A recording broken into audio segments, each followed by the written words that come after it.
This is Duke University.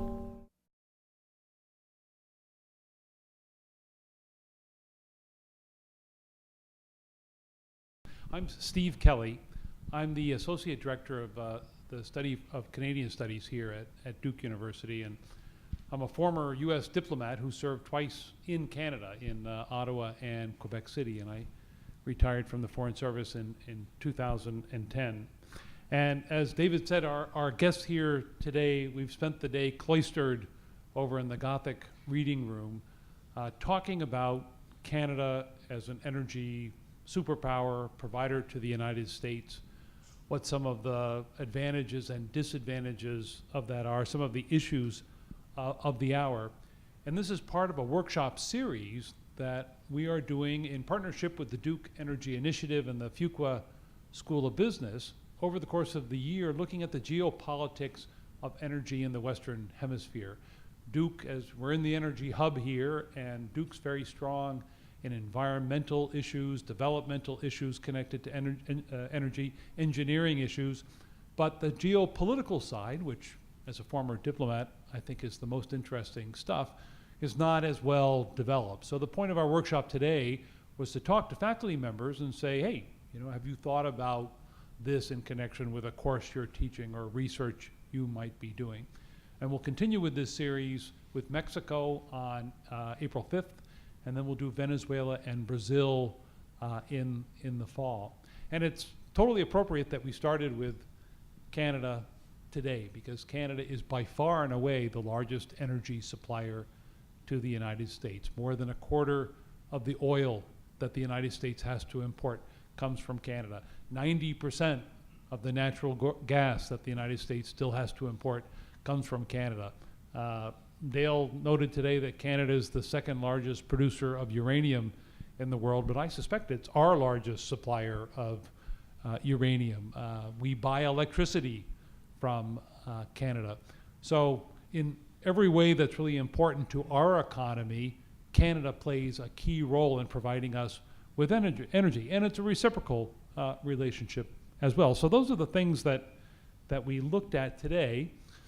And of course, there's an issue of the hour, the Keystone XL pipeline, which, if approved by the Obama administration, would bring 830,000 barrels a day of Canadian crude from Alberta to Steel City, Nebraska, where it would feed into an existing pipeline system. As you probably all know, this is controversial for a whole variety of reasons, from the effect on climate change, of further exploitation of the oil sands oils, to pipeline leaks, aquifers in Nebraska, et cetera, et cetera. So those were also issues that we talked about today in the context of our meetings.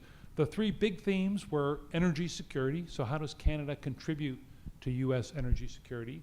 China has just, maybe this week, finalized the purchase of a large Canadian energy player, Nexen Inc., and Mr. Romanow was the CEO of Nexen until about a year ago. So we had a long conversation about China. Is it a threat? Is it an opportunity? What does it mean when a national oil company buys a huge chunk of your energy resources? And then the last session of the day, we talked about those environmental questions about the oil sands contribution to climate change, and discussed a little bit about various scenarios for the future. How should we think about it? What's the path ahead look like? So let me introduce our guests, and then I'm going to ask each one of them to sort of reflect on things that we discussed today that they think might be of interest to you.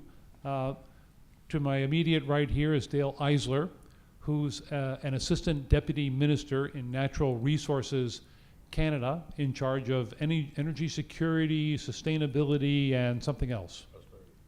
Prosperity. So an Assistant Secretary equivalent in the U.S. system of governance, a very senior Canadian official. We're quite honored that you could join us for these discussions today. Simon Dyer is from the Pembina Institute, which is located in, I always want to say Calgary, but it's really Edmonton? Edmonton and Calgary, we're everywhere. Edmonton and Calgary. In Alberta, the province that's the number one energy producer in Canada. The Pembina Institute is probably the most, what's the fairest way to put this?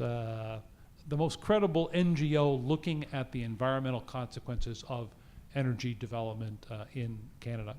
And as I said, Marvin Romanow is the former CEO of Nexen Inc., who has great experience in dealing with the Chinese and CNOOC in particular, the Chinese national oil company that has purchased Nexen, and shared with us today both his experience in the energy industry, so he's our industry guy who can talk about what it means to get oil and gas out of the ground, but also dealing with the Chinese and what that means, both for Canada, but also for the United States. Nexen has assets in the Gulf of Mexico, in Yemen, in the North Sea, so it's a global energy company, and so he can give us a global perspective on how we should think about China as it continues to look for energy resources for its own development.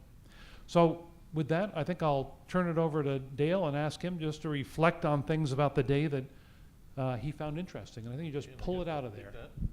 There you go. Okay, good. Well, thank you very much, Stephen. And, can you hear me okay? It's hard to, yeah, good.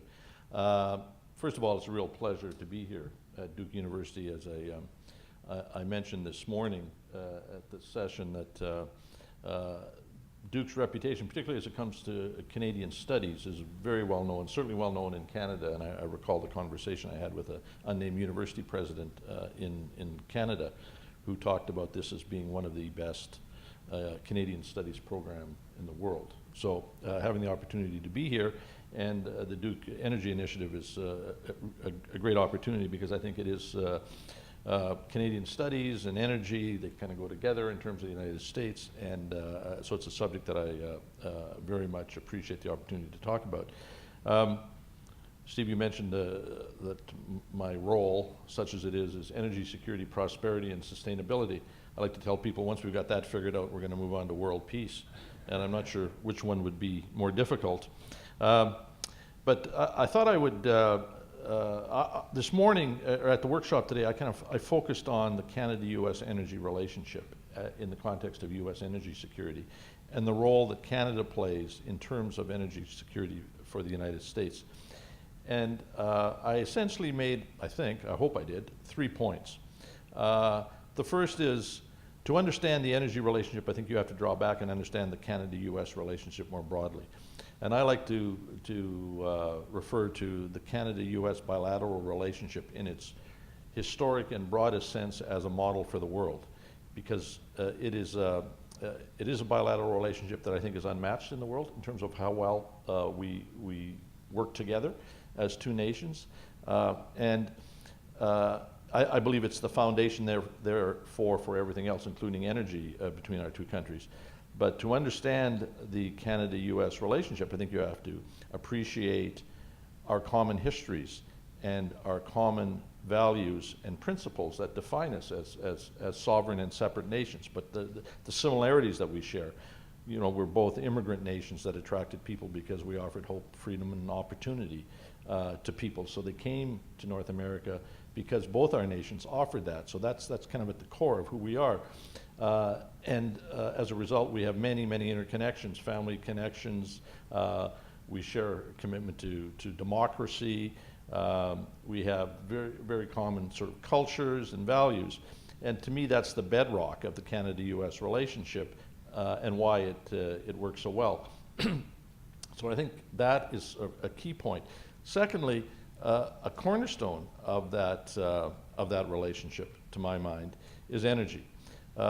It is, I think, an underappreciated, just as the broader Canada-U.S. relationship, I think, is underappreciated in many respects on both sides of the border, largely because I would say more so in the United States than in Canada, because in Canada we do think about the U.S. relationship a lot, because you're a much larger nation than we are and have a lot of impact on Canada. So we think about our relationship with the United States a great deal. I think Americans don't think about the relationship relationship with Canada all that much, for the simple reason they really don't have to, because it works well, and it's just not something that is on the public radar screen in that sense. So I think it's a confirmation of how well the relationship works. And a cornerstone of that relationship, as I mentioned, is energy. Canada is, as Stephen said, the largest energy supplier to the United States. in terms of oil, Canada exports every day approximately 2.4, 2.5 million barrels a day to the United States. That's more than Saudi Arabia and Venezuela combined. We are by far the biggest source of oil and other sources of energy, hydro energy, into the United States. We have, as a result, a very integrated energy market between our two nations. It's virtually seamless, whether you look at it in terms of liquid oil pipelines, gas pipelines between our two nations, and interconnections in terms of hydroelectricity. And Canada is a major producer of non-emitting electricity. In fact, about 77% of electricity generation in Canada is non-emitting. About 60% of that is hydro, and then the remaining is nuclear. So Canada is a source of significant clean energy, and a significant portion of that is exported into the United States. So I think that the energy dimension of the relationship truly is a cornerstone, and it's essential to both our nations because energy is truly the lifeblood of any economy. If you do not have a reliable and affordable source of energy, it has huge impacts on standard of living and quality of life, and this is demonstrated around the world. You look at nations that do not have secure and affordable supplies of energy, they suffer economically and socially as a result. But Canada and the United States, in large part because of our energy partnership, we do have reliable and affordable energy sources that allow us the standard of living that we enjoy. Going forward, I believe that energy relationship is going to become even more important, and this gets to sort of the third point that I tried to make today. And this relates to what I think are the potential geopolitical changes that could happen in the coming years, likely will happen in the coming years, because of the changing global energy market. In November of last year, November 2012, the International Energy Agency issued its World Energy Outlook, and this was kind of a seminal report in many respects. I mean, it confirmed what was mounting evidence, but I think it really sort of public realization on these facts kind of coalesced with the IEA report. It said that we're seeing this tremendously rapid growth in oil and gas production in the United States, to the point that by 2020, the United States will be the largest oil producer in the world, bigger than Saudi Arabia. At the same time, you're seeing the shale gas developments in the United States, which are immense. I think that when you draw back from that slightly, and you think about it in terms of what does this mean for United States energy security, and more precisely North American energy self-sufficiency, this has huge implications. Now, for the United States to become energy self-sufficient going forward, and based on these projections through to 2035, it will need Canadian oil, because it will still need to import oil, even with the growth in oil production in the United States from tight oil that we see, the developments particularly in the Bakken region of North Dakota and Montana, to the point that it's projected by the IEA in 2035, the United States will still import 3.4 million barrels a day of oil. We'll still have to import 3.4 million barrels a day. Canada will be able to be the sole supplier of that. We will have the capacity to fully supply the U.S. imported oil needs. Today, the United States imports about 9 million barrels a day. That is going to diminish in the years ahead as production in the United States grows and demand flattens and diminishes to a certain extent because of the growth in renewables and energy efficiency and these sorts of things. But nonetheless, for the United States to be energy secure will require that it imports, like I say, 3.4 million barrels a day. And the potential then is for Canada to become the sole source of oil for the United States. And then you can just imagine what the geopolitical implications are of that. If the United States no longer needs to import oil from offshore sources, whether it's the Middle East or Africa or South America, and can get all its oil needs in North America from Canada, it changes significantly. It has huge geopolitical implications, I would argue, in the world. And that's the kind of future potentially we're looking at in terms of the Canada-U.S. energy relationship. So I think the important point for people to sort of draw from all this is that the relationship itself between Canada and the United States is absolutely critical in terms of energy security. And going forward, even with the growth in oil production in the United States and other sources of energy, the United States will still need to look towards Canada to have the energy security that it seeks to have in the years ahead. So my belief is Keystone XL pipeline, which would be a factor in all that, is an important dimension of North American energy security. And Keystone XL is perfectly consistent with the historic energy relationship between our two nations in terms of the integrated network that we have established between two countries that share so much in common and have a common history and similar values. And as separate and sovereign nations, we have our differences, of course, and we will, which is only natural, but we have far more that connects us and ties us together that I think makes this relationship, as I say, a model for the world. Simon, reflections.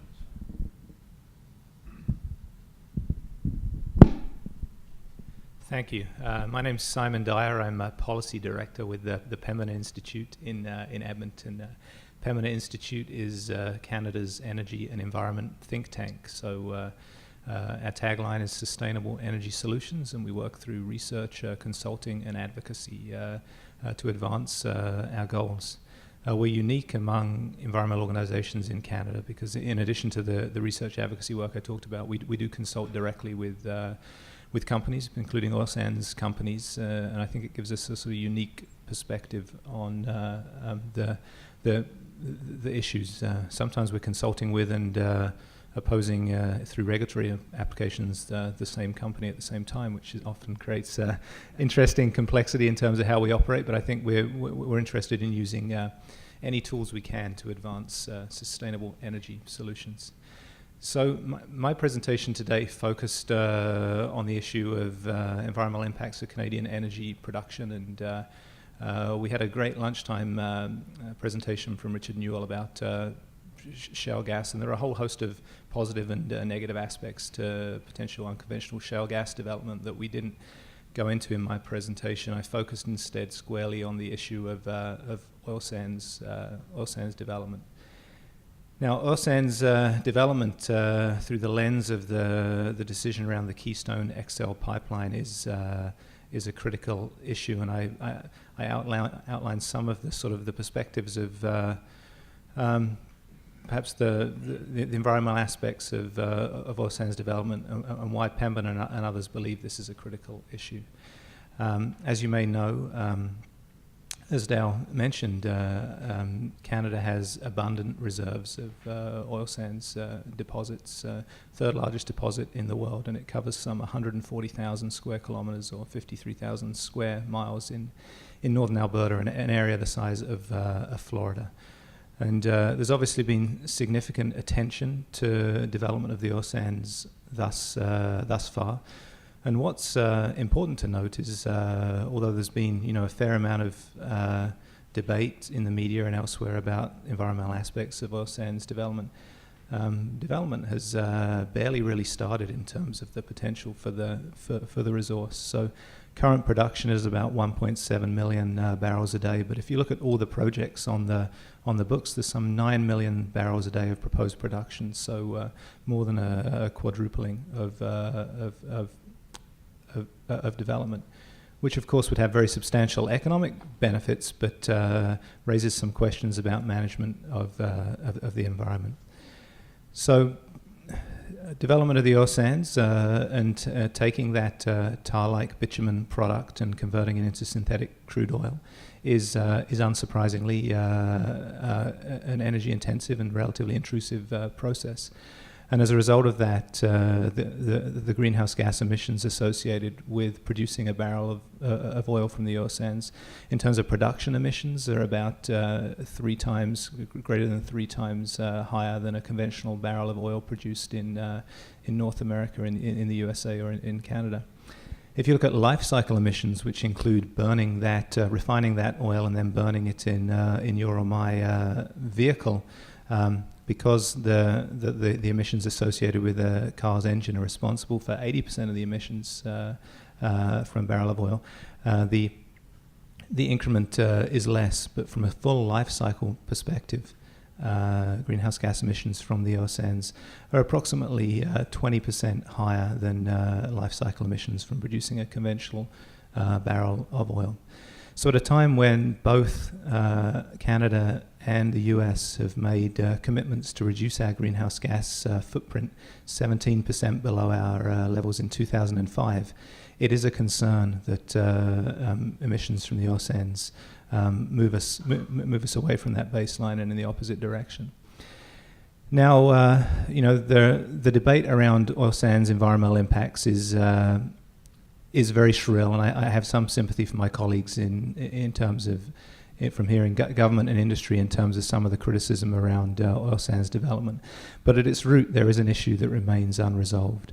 So, I mean, there are greenhouse gas emissions remain a global problem, and they remain a problem of burning of fossil fuels across the world. In Canada, for instance, the oil sands are responsible for 7% of our emissions currently, less than electricity generation, and less than emissions from passenger vehicles. But what makes them unique is that they're the fastest single growing source of greenhouse gas pollution in Canada. And I showed a slide today that showed, using the Government of Canada's data, whether or not Canada achieves its international obligations is dependent on whether or not emissions from the oil sands go down, because every other sector of Canada's economy is either reducing emissions or emissions are relatively stable, whereas oil sands emissions are set to double in the next decade. So that brings us to the issue of the Keystone XL pipeline, and I think many in government and industry have been surprised by the level of opposition to a single pipeline, which pipeline approvals have typically been routine in North America. But I think it's no secret that the environmental community, frustrated by a lack of progress by both the USA and Canada on making progress on the broader issue of climate policy, has decided to strategically oppose projects like the Keystone XL pipeline, to draw attention to the fact that there would be an incremental increase in greenhouse gas emissions associated with the oil sands expansion that would be required to fill this pipeline. Now, we talked today about the fact about, won't the oil sands just be developed anyway? And it's true that industry and governments are looking at a whole host of options to try and get that bitumen or oil to market, be it through shipping by rail or by freight, which would obviously have higher environmental impacts than pipelines. There's also a major proposal, the Enbridge Northern Gateway pipeline, which proposes to take bitumen from Alberta across British Columbia to the west of Alberta to Tidewater and then ship to China. It's important to note that project has even more opposition than the Keystone XL pipeline, and as a result of that, the government of Alberta is losing billions of dollars every year based on the differential in price it's able to achieve for the sale of that product. So we are actually in a very interesting point currently where the constraints about lack of access to markets are starting to have ramifications both for economics, the potential for the oil sands industry to expand in the short and medium term. And this is, I think it's fair to say, the number one issue currently being discussed in Canada.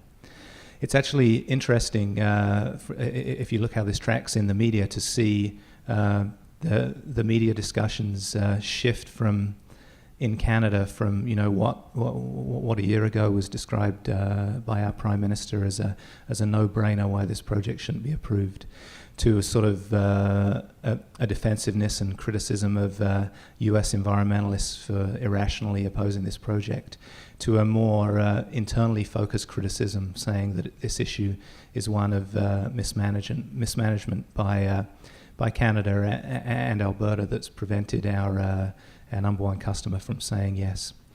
So Pembina is very much a solutions-oriented organization, and we very much see the Keystone XL debate as a sort of case study in terms of how there really is need to get in front of these emerging energy and environment debates and demonstrate that we're developing this resource seriously.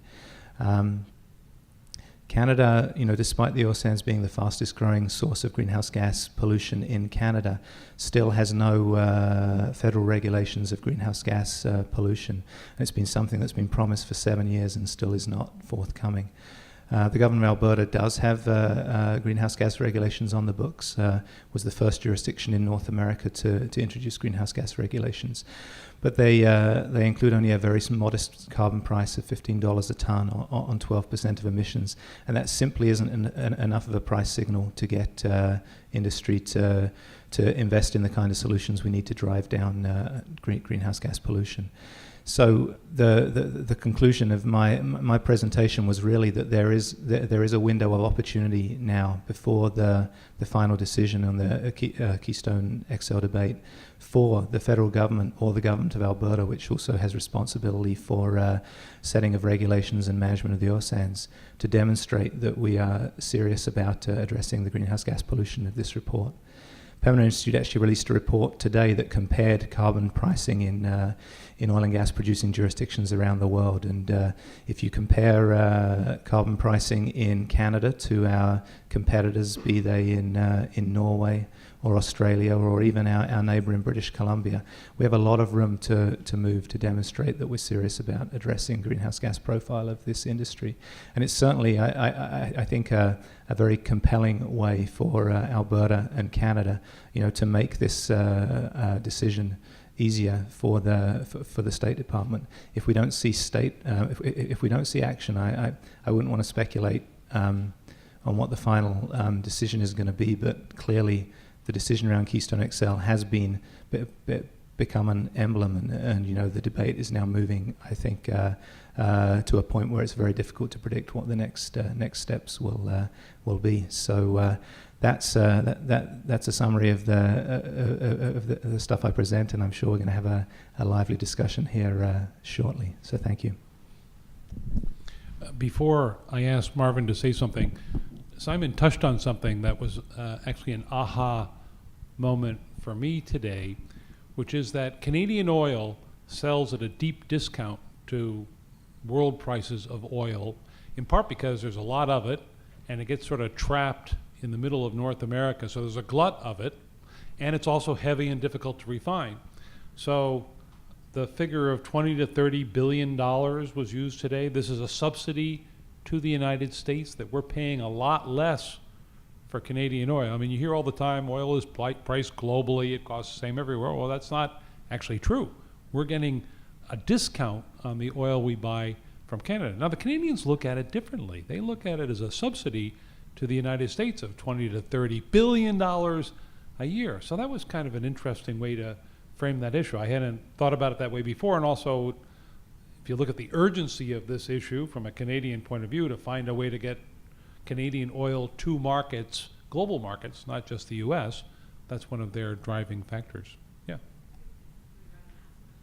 We're going to have a Q&A period and a microphone and everything, so if you could just hang on, that'd be great. So, over to Mr. Romanow.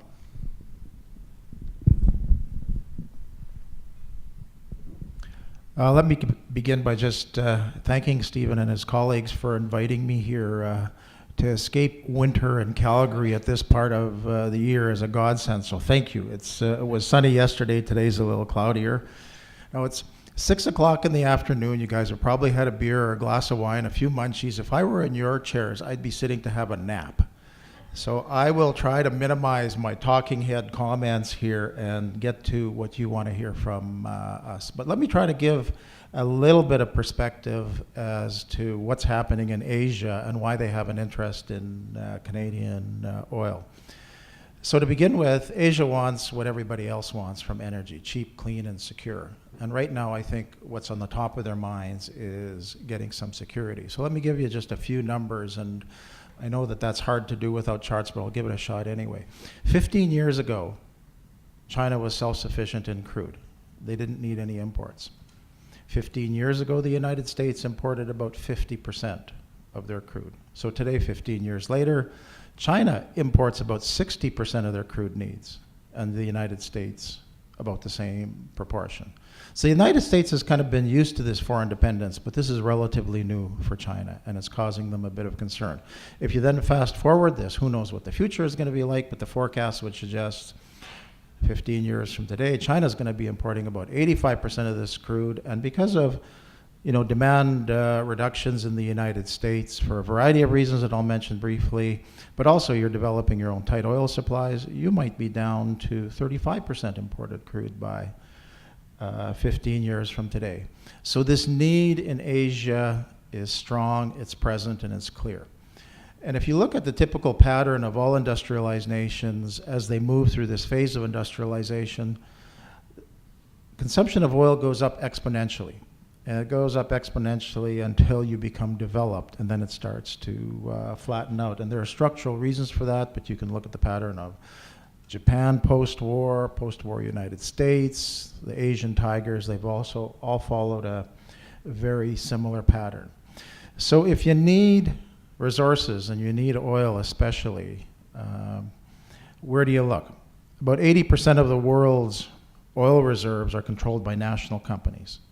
So the best you're going to do with that 80% is buy this barrel on a spot basis at market prices. So that could be okay if there's a surplus of oil, but there's a shortage that doesn't make you comfortable. So of the remaining 20% that's available for international companies to invest in, 60% of that is located in the Canadian oil sands, and hence the interest of Asia in that regard.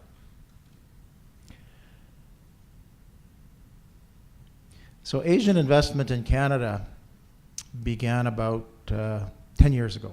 And it started with small, direct operated interests. It moved to larger interests. It moved into primarily the oil sands, but some conventional investment as well. 2 years ago, they bought their first company. It was a company on the brink of receivership. 6 months later, the Chinese bought a solvent company, paid a premium. And then the one that made the headlines, I think, in Canada and here in the United States was Nexen. Nexen is about a $20 billion company. It's about the 6th or 7th largest North American oil company, but 80% of our cash flow came from outside of Canada. Our biggest single operation was in the North Sea, and previous to that, it was in Yemen. So it was a logical, interesting company for the Chinese to be interested. And maybe before I close here, I'll just say a few of the things that I think Canadians need to think about as we think about who owns our resources and where we should be marketing these resources in the future. So currently, of the oil sands, and that's 98% of Canada's oil reserves. It's a little less on production. It's about 40% of current production because it's an undeveloped asset, but it's by far our largest oil reserves. Of those oil sands reserves, about 64% of them are owned by Canadian companies, I think about 12% by American companies, 7% by Chinese companies. That will go to about 10% with the Nexen acquisition, and everything beyond that is a handful of others. So the kind of things I think Canada has had to consider, had to think about. In the United States, as I mentioned, your demand is dropping due to fuel efficiency. Your economy slowed down a little bit. Electric cars are on the horizon. Hybrid cars have been making an impact. And in North America, about 75% of the barrel of oil winds up in transportation fuel for gasoline, jet fuel, and diesel. So here we are in Canada. We're growing our production from the oil sands, but also from tight oil formations that we have in the country. In the United States, your demand has started to drop. Peak demand was in 2006. You're developing your own supplies of tight oil, light tight oil, and the IEA projects that in the next 20 years, the United States might be self-sufficient. So for us, on the oil side, we only have one customer, and it's been that way for 80 years. The only places we can sell oil to, because the only places we're connected, is to ourselves and to the United States. So here we have a growing Asia in close proximity to our west coast, needing oil, and here we have the United States developing their own supplies, needing less, and it's complicated a little bit by whether or not you want our supplies, you know, and the debate on Keystone is I think, a little bit about that. So I think it's an economic imperative for Canada to develop other customers than the United States. And hence we need an outlet to the West Coast. It could be by rail, it could be by pipeline, or there could be other alternatives to get the oil to the growing parts of the world. And as I tell my 4 kids, I work in a sunset industry. But the sunset is gonna occur, I believe, over the next 50 to 100 years. That's how long it's going to take us to displace our dependence on hydrocarbons, and what comes next, I think, is still a matter for lots of discussion and lots of debate. So maybe I'll leave it at that, and I look forward to hearing your questions, and you guys did a great job of staying awake. Okay, so the other aha moment Marvin just touched on, 80% of the oil in the world is controlled by national oil companies, owned entirely or in part by countries, who are motivated by lots of factors, not necessarily all of them commercial, in owning their resource. So that leaves 20% of the oil that's available to private companies, that's on the market. And 60% of that 20% is in Canada, and most of that in the oil sands. So again, putting this in context, if a company like CNOOC, the Chinese National Offshore Oil Company, buys a big player in the oil sands, they're buying up part of that 20% that's left, and it's a national oil company.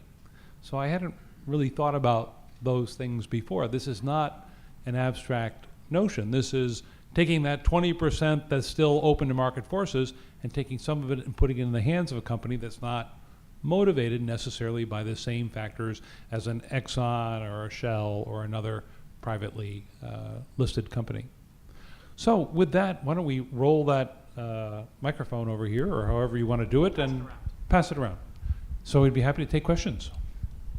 If you could identify yourself, that would be great. Sure. I'm Scarlett Harrod. I'm a second year at Fuqua in the MBA program. And my understanding is that energy policy in Canada mainly resides within each province, and so there isn't a ton of regulation at the federal level. Can you talk a little bit more about how that plays a role in the global energy relationship that Canada has, and maybe what changes you think you'll start to see specifically with the pipeline from Alberta to British Columbia? You know, Dill, would you like to take a stab? You're absolutely right that ownership of resources belongs to the provinces. So the federal government's role is, and I'm with the federal government, is largely limited to regulatory measures because we're not the owner of the resource. So this creates, you know, challenges in terms of the coordination of policy across the country because of provincial control over resources.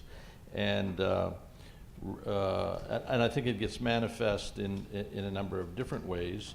People talk about a national energy strategy in Canada. The federal government's position on that is that needs to be led by the provinces because they are the owner of the resource and the one who really control it in a direct sense. And the federal government is certainly willing to support a national approach on this, but we see our role in a regulatory way. And in terms of, and when it comes to regulation, things like pipelines, the federal government through the National Energy Board is the regulator of pipeline projects and proposals. So with the example of Northern Gateway, which is a pipeline that will run from Alberta through to British Columbia, to the west coast of British Columbia. That is regulated by the federal government because it crosses interprovincial borders. Pipelines that are within a province are not regulated by the federal government. The Northern Gateway project proposal is regulated by the National Energy Board. So again, our sort of levers are regulatory, and the federal government of Canada believes that the market is the best mechanism to determine what sort of projects should be pursued. These are private investments that companies will make to meet and address market forces, and we believe, the federal government believes, that's the way it should operate within a public policy context of strong regulation and clear and rigorous and transparent environmental standards, which the federal government of Canada believes we have in place at the federal level, and also provinces as well, although things will vary from province to province. But the federal government sees it in terms of energy and the issues that Marvin talked about and Simon in terms of market access. The federal government sees its role as certainly encouraging efforts to access international markets, because currently our oil in Canada is stranded in North America, which has depressed the prices, as we talked about, and we need to get our resource to the global market, because that's where the demand is. That's where it's growing, and so that's clearly where sort of the pressures are these days in terms of getting access to those markets. Simon, maybe you could say a word too, because you had made an interesting point in our discussion today about the potentially positive role that provinces could play. Sure. I mean, it certainly is complicated. I mean, I think there are good reasons why the federal government is reticent to play a more active role in sort of national energy strategy. Anyone who remembers the national energy policy of the Trudeau era, which is sort of mythologized in Western Canada, but I think it is essential that Canada plays a more active role. I mean, Canada is responsible for things like climate policy, fisheries, species at risk, but also we're at a competitive disadvantage if as a country we aren't able to develop some coherent thinking on this. You know, Canada has no national energy strategy. We're the only G8 country that doesn't have a national transportation strategy. We have no strategic petroleum reserve. I mean, there's all these things that, we see squabbles between Alberta and British Columbia about the idea of pipelines, because British Columbia says, we see all of the risk, none of the benefit, and there's I think there's a need for the federal government to play a much more active role of referee or facilitator, or at least getting all these issues on the table. In terms of, I guess on the positive side, given the shared mandate though, is that it does provide the ability for either level of government to demonstrate leadership should they wish to. Now, the federal government has committed to working on climate regulations within the next year, but there's nothing stopping the government of Alberta that already has a lot of the infrastructure in place in terms of regulations to not make them work much more significantly through rapidly increasing the carbon price, for instance. So I think I wouldn't want to speculate too much, but our sense is that if there's the pressure might actually be on Alberta to move more swiftly than the federal government, and the Alberta government does have the ability to move if they want to address some of these issues in short order. Maybe just one other aha moment. In Canada, as Dale and Simon just said, the provinces own the subsoil resources. But here in the United States, the landowner owns the subsoil resources. So here the United States only has 2% of the world's proven oil reserves, but we consume 20% of the oil and we produce at least half of that ourselves. So we have a very powerful private incentive. It's the Beverly Hillbillies syndrome. You strike oil on your land and you're rich. Well, that's not true in Canada. You're the landowner, but the subsoil resources belong to the Crown, which in the Canadian case is the province. So it's a very different structure for incentivizing people to drill for oil. If I own 100 acres of land and somebody's discovered shale gas under it, I can sign a contract, benefit from the royalties, and there's some exceptions to this, but I can get rich. But that's not necessarily the case in Canada. Well, that kind of completely changes how much development you're willing to put up with, what kind of inconveniences, the risk and reward package is very, very, very different. Maybe, Stephen, I can just add a couple of quick observations. The demographics are in Canada that 80% of the population lives in Ontario and Quebec. Oil industry is centered in Western Canada. So from a political perspective, and I know, Dale, you're a Burkett, so I'll make the political comment, but we tend not to be as much on the radar screen in the federal level unless there's a problem or unless there's an issue. So that's just the reality of democracies everywhere. And I think at times, if we discuss that a little more openly, we would understand why some of these forces are at work. Secondly, if you're losing $1,000 a year for every man, woman, and child in Canada because you can't get your products to market, it gets the federal government's attention. 25% of the Toronto Stock Exchange is oil and gas companies. 65% of the Toronto Stock Exchange is oil and gas, mining, and banking. So if you think of the commercial makeup of Canada, 2/3 of it is in those three sectors. So the federal government takes a natural interest when there are problems, or in this case, a big opportunity that's not being recognized.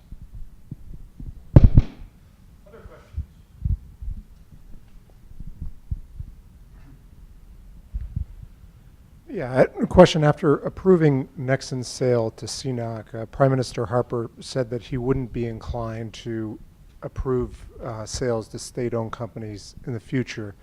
I guess I have two questions. One, what is the industry perception about the credibility of such claims? And two, is the net benefit to Canada threshold that is used to evaluate such transactions, is that clear to the industry or is it relatively opaque?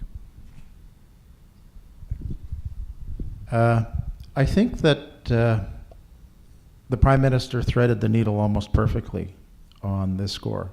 I think he recognized that we needed some Asian investment. We need it because we need access to their markets. One of the ways to get easiest access to their markets is to encourage some investment in Canada. Secondly, it's a very capital-intensive business. So 200 billion barrels of oil sands yet to be developed at roughly $20 a barrel. That's $4,000 billion. In Canada, we can raise about $15 billion a year of new equity and debt. So we need some of that big Asian money. But at the same time, I believe that the Chinese were so keen for more resources because there's no place else to go, that they were willing to buy more and more and more. And one of the most frequent questions they'd ask me is, Marvin, how much can we buy before we'll be stopped? Like, what's the limit? Because their bucket's not full. They're still growing in foreign dependency. So I believe the Prime Minister said the correct thing, and especially the kind of signals you want to send. He didn't say categorically you will never be allowed to buy another company, but he said there would probably be exceptional circumstances. And what I really liked about that is he gets to define himself what those exceptional circumstances are, or not the Prime Minister, but the Canadian government does. In international politics with respect to energy, I think that's wise. Things change quickly. The more and more we would make transparent rules, the more and more they would be used against us. People will be very clever and find ways to get around them. And sorry, what was your second question? Just the net benefit to Canada threshold that's used to kind of evaluate, because the Saskatchewan to potash transaction was denied a couple of years ago. Right. So the net benefit test is general. It has some specific components such as employment, investment, and the kind of generic things you would see. But I would put the Potash Corporation issue in a separate bucket from oil and gas. And in fact, when that happened at Nexen, I would take no comfort or no risk from the decision that was made on potash. So in the last 25 years, there have been 1,600 individual proposals put in front of the federal government for approval by Investment Canada. 2 were turned down. So if you were a betting man, the Chinese bet was a good one. And the 2 that were turned down, one was a company called McDonald Detweiler in the aerospace industry. There was another one that got withdrawn and I can't recall, I think it was in the mining industry, but the big one that got rejected was Potash Corporation. And I believe the primary reasons that was appropriately rejected was Saskatchewan is the Saudi Arabia potash. It's the lowest cost producer. It has the potential to set the price of potash as a result of its production, and it has a very long life of potash reserves. And I believe an asset like that cannot be priced, and I would have not been encouraging the governments to put it in foreign hands. Some people would argue PCS already owns it. It's not a crown corporation. It's owned by many investors. There's a big difference between having an asset owned by somebody's down the street in Saskatoon or 13 hours away in Australia that's the largest mining company in the world that then went on to buy tried to buy the second largest mining company in the world. Rio Tinto failed at that. And we were helped a little bit by BHP because they showed up with a low premium hostile bid. They didn't talk to anyone. They disappointed the Saskatchewan government by saying they would flood the market with potash, cut their royalties. They disappointed the federal government saying they would structure it with 100% debt financing resident in Canada that would reduce the taxes that they would pay to the federal government. So it was a good poster child of how not to do things, even if we were willing to think about selling it. I would not use that as an analogy for other industries and not the oil and gas business.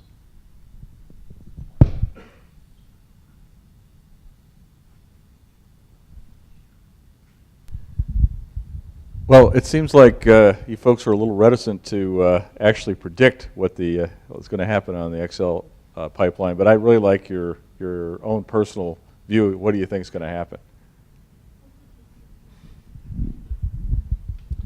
Well, and this is a personal view. I think, and actually the Government of Canada's position is that if this is judged on its merits, we believe it'll be approved, and we're optimistic that it will be approved. So that's my position.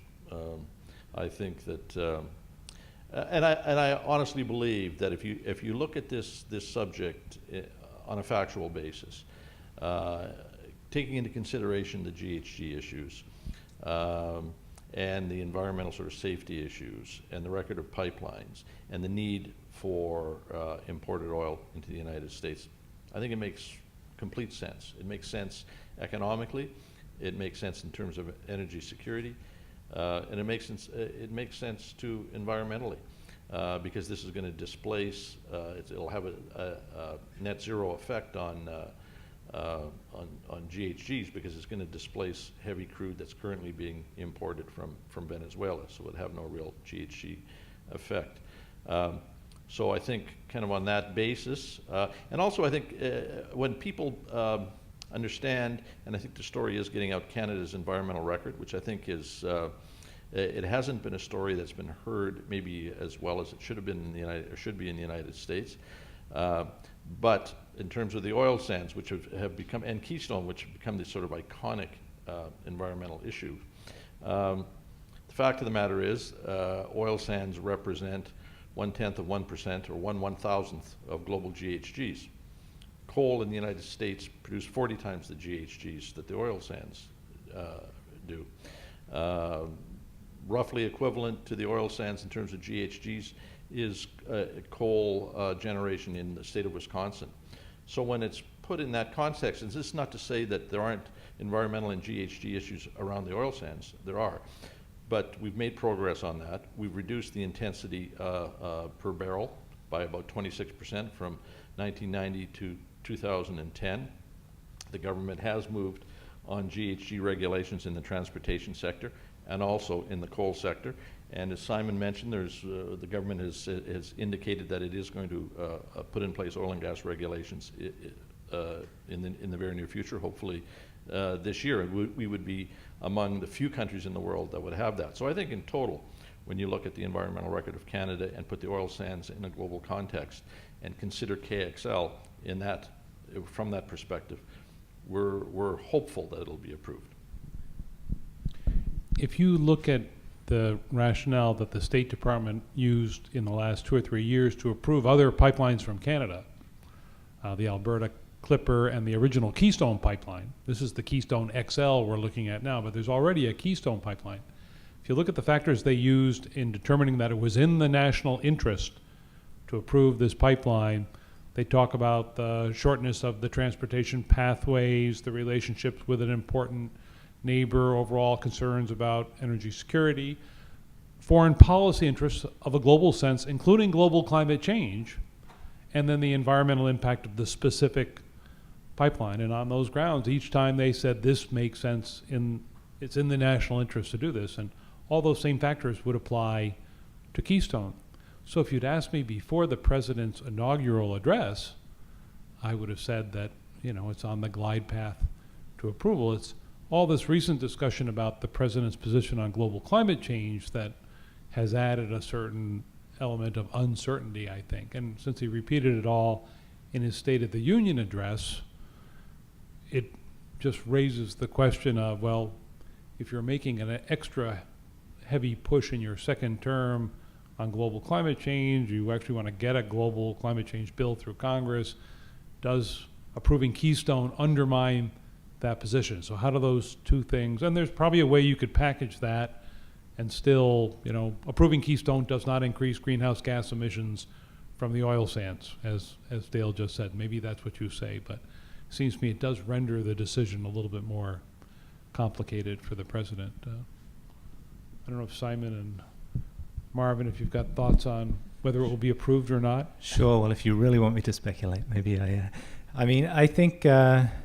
I mean, there's a few issues. Yeah. I mean, we've been reading the tea leaves up in Canada, and the same thing. You know, the inauguration and the State of the Union address, and the U.S. ambassador to Canada dropping heavy hints about Canada. You need to do more on climate change.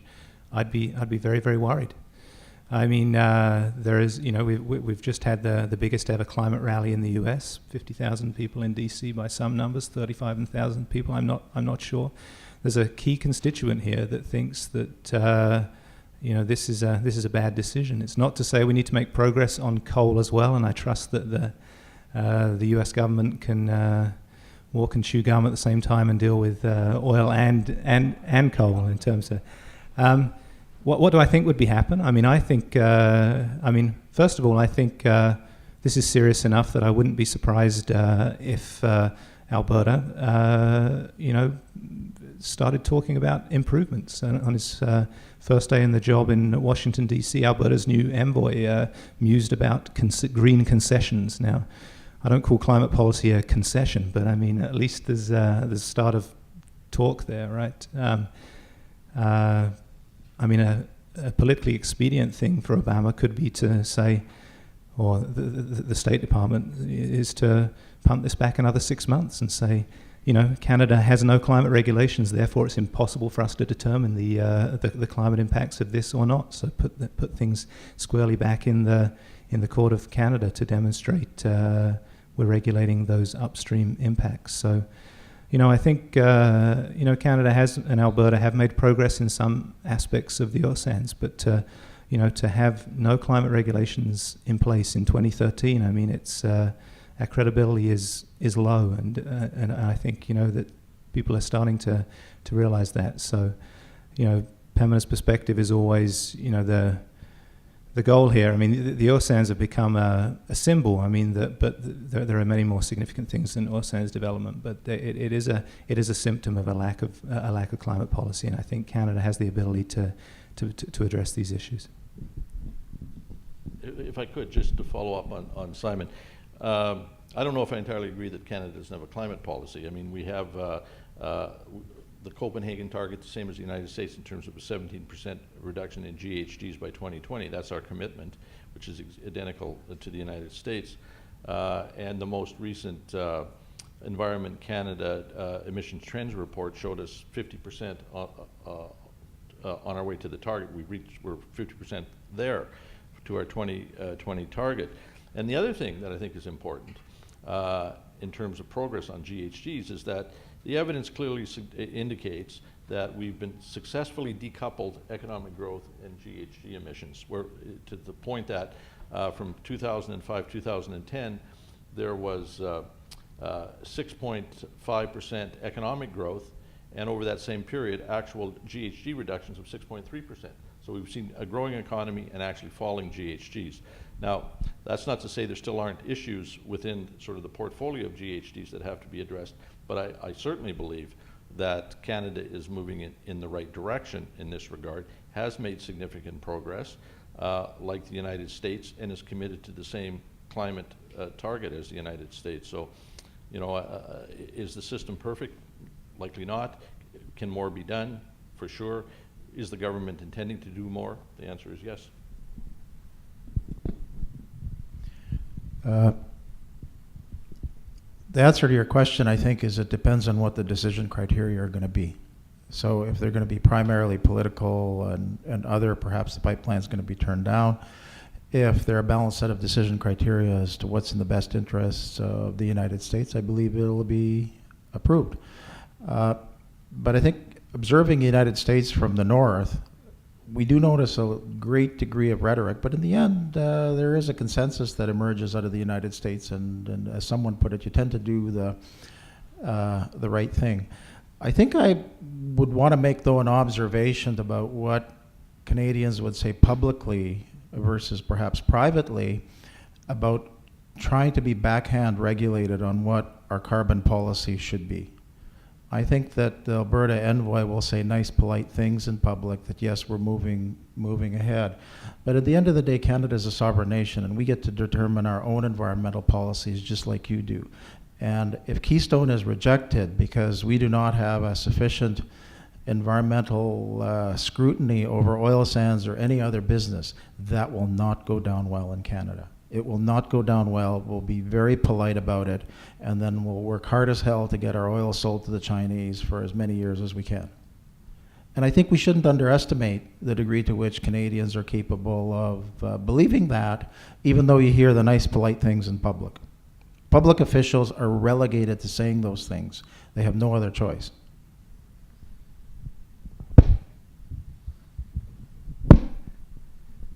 Yeah, this is an interesting debate. I mean, it's true that the U.S. and Canada have exactly the same Copenhagen commitment to reduce emissions 17% below 2005 levels.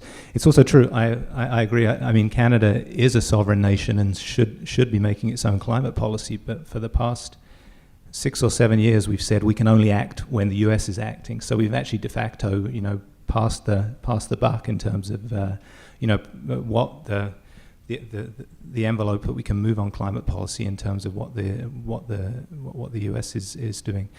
And it's true there has been progress in Canada, Ontario phasing out its coal, and the progress on fuel efficiency standards. I wasn't sort of meaning to diminish the stuff that's been happening in elsewhere in Canada's portfolio. But the fact of the matter is, we have the same target, and most analysts now say that the US is on track to meet its Copenhagen target. Now, that's not because the US is superior or a better regulator. It's a fluke of low gas prices and coal disappearing from the equation, replaced with natural gas. And it's also true that halfway to hitting our target in Canada. I mean, another way of saying that is we're on track to miss it by 50%. So we're actually diverging. You could say the US is on track to hit its target and Canada is not on track. So I mean, those oil and gas regs are the missing piece of the pie, and they're a pretty important missing piece. So I think that's that's the merit, the piece that we need to be judged on. But I agree with Marvin. This is driving people in Canada nuts, and it's going to be still a very fluid file in terms of how this is all going to play out.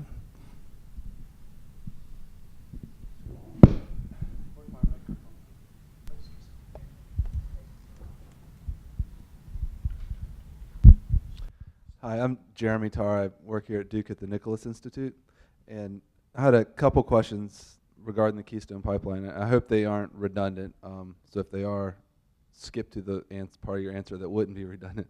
I won't be offended. So I wanted to pick up on one comment, which was that just to make sure when I walk out of here tonight, I have the right understanding in my mind that that the energy we get from the Keystone XL pipeline in the United States would be at a cheaper cost than if we got it elsewhere. As if that could be just verified, humor me and verify that. And I was also wondering if that would include any additional refining costs that would be required, if any, and whether that we would actually use that domestically or export it after it comes through. That's sort of my first question. In summary, will Keystone be cheaper, oil be cheaper for the United States than otherwise? Well, I'll pause there, and then if I could ask a second question after that. If Keystone is built, Canadian oil will find its access to world markets, and Canadians will get more for it, which means we'll pay more for it. Because Keystone, as originally conceived, had a leg from Alberta to Steel City, Nebraska, where it joins an existing Keystone pipeline. And then the second chunk was from Cushing, Oklahoma to Port Arthur, Texas. Because the way pipelines were built in the United States, it moved oil from the Gulf north to where refineries and markets were, not the other way. And that's what's contributed to this glut of oil in the center of North America. Well, when the pipeline project was denied by the president in January of last year, the builder of Keystone XL, TransCanada, broke the project in half and said, we're going to build that southern leg so we can move oil from Cushing, Oklahoma to the Gulf Coast, which will in part relieve part of this glut. So that's going ahead. And President Obama said, you go, girl. And he said he'd even though it doesn't require a presidential permit because it doesn't cross a border, he said we'll assist in any other regulatory approval that we can. This is another factor that argues in favor of approving Keystone XL. Why would you do that if you weren't supportive of the overall idea? So if Keystone is built, part of that price differential will disappear because you can then ship, if the whole thing is built, you can ship more Canadian oil to the Gulf Coast where it could access world markets. Now, whether that will be exported, it could be. I mean, once it's all owned by private companies. The pipeline's private, the oil's private, the people that are developing it are private. If they may get it to Port Arthur and say, let's put this on a tanker to China, but when you're already selling to the largest oil consumer in the world, why would you do that? Nothing would stop them that I'm aware of from doing that, but why would you do that? You're already in the biggest oil consuming market in the world, and we pay good money for it. So I don't know if Marvin wanted to add something. Sure. So on a quality adjusted basis worldwide, crude trades within pennies to dimes a barrel because it's a commodity and it'll clear at those kind of prices. So for crude to be mispriced by more than 5 to 10 cents a barrel is unusual. Because Canada is landlocked and our only choice is to consume it ourselves or to sell it to the United States, historically, we've always had to discount our oil just a little bit to move it down south. And we've done that on the basis that the United States is the largest consumer in the world and in many ways sets the price. They get the opportunity to bid on many kinds of crudes, including Canadian crude, to set the price. So for the 100 years, we've sold our oil at 10, 20, 30 cents a barrel discount to get it cleared into the United States. And because China was still in the Far East, was still a low consumer of oil, there wasn't the incentive to try to tap that market when we were doing this. So this 10, 15 cent a barrel discount has now expanded to $20 a barrel. And that's the discount that's causing this great concern in Canada about getting, better access to market so that that clearing price will more reflect the world price of oil. Did we answer your question? So if Keystone is not built, so if Keystone is built, then we don't, that doesn't help us maintain the 20-cent discount or the discount that the United States gets. If Keystone is not built, because it's going to be accessing the world market at that point. Keystone is not built, Canadian oil will sell at a substantial discount. I don't think it'll be as large as it is today, $20, $30 a barrel. I think that will shrink for a variety of reasons, but it'll sell at a discount until we can access world markets somehow. And then this leads to my second question, which is that if Keystone is not built, I think I heard some differing views on what the consequences would be. I just wanted to sort of put my finger on that, make sure I was understanding that correctly. So I heard on one hand that it's difficult to get it to market because it's you'd have to get it across British Columbia and to export it, and it's landlocked, right? That's a difficult problem. On the other hand, I heard that China is highly motivated to get this 60% of the 20% that is not owned by sovereign nations. And so there is a strong motivator to get it, which cuts on the other direction saying, look, it looks like it would get to market even without Keystone. So my question is, what does happen if Keystone is rejected in the United States? Does it get to the world market, or does it really stay landlocked?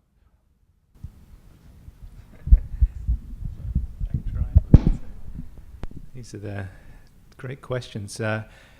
As I mentioned, the sort of competing proposal or the complementary proposal is this Enbridge Northern Gateway pipeline, and we've talked about the prospects for Keystone XL. Most people would consider Keystone XL a sure thing compared to the opposition to the Enbridge Northern Gateway. I mean, it's the level of opposition there from the province of British Columbia demanding a stake in the revenue, the First Nations, the Aboriginal communities along the route. It's such that I think it would be really challenging in the short term. It's not to say in the medium or long term there are not other prospects on the table. The other interesting thing to mention is this idea that there's Keystone has zero climate impact because the oil sands will be expanded anyway, and it'll come from Venezuela anyway. And I think many analysis would challenge that. That was the finding of the initial State Department environmental assessment. But I mean, if you study the financial media up in Canada, I mean, it's pretty clear that the bitumen bubble that we're in currently is actually driving down it's already driving down the price, but it's having an impact on the pace and scale at which companies are staging oil sands expansions. And so I think you can clearly show that the Keystone XL pipeline would require 36% of the proposed expansion in the oil sands currently. Now it's a snapshot in time, but it certainly is having a moderating effect, right? So the argument, what the US does is irrelevant. The oil sands will expand and it'll all just go to China. I mean, it's a little more complicated than that. Yeah, I think that's true. It is more complicated, but also I think you don't want to overstate the significance of Keystone XL as well in terms of sort of the future of the oil sands. And there are other projects out there. Northern Gateway is one of them, which is facing significant opposition, but we'll see how that plays itself out. The regulatory process is still underway. There's also another proposal for the Trans Mountain pipeline that goes to British Columbia to Vancouver. This is an existing pipeline that Kinder Morgan has that would effectively be doubled. That's another possibility.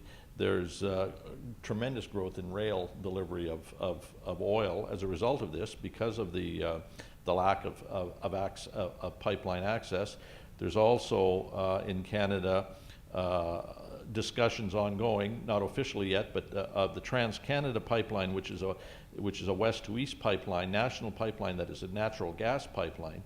TransCanada, who is the proponent for Keystone XL, is proposing to turn that west to east natural gas pipeline into an oil pipeline that could deliver up to 1 million barrels a day from Western Canada, from Alberta to the Port of Montreal, Tidewater.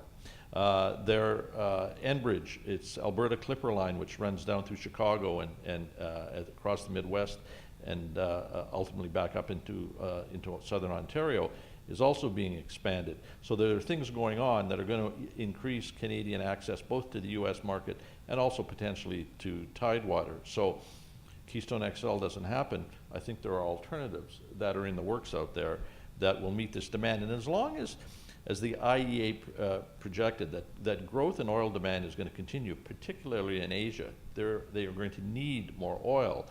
It will find those markets because the demand exists. So I think it's to my mind, unlikely that we would see the oil sands, the production in the oil sands sort of level off or diminish in any way. It may not grow quite as rapidly, but I think the world demand is certainly going to drive production in the oil sands.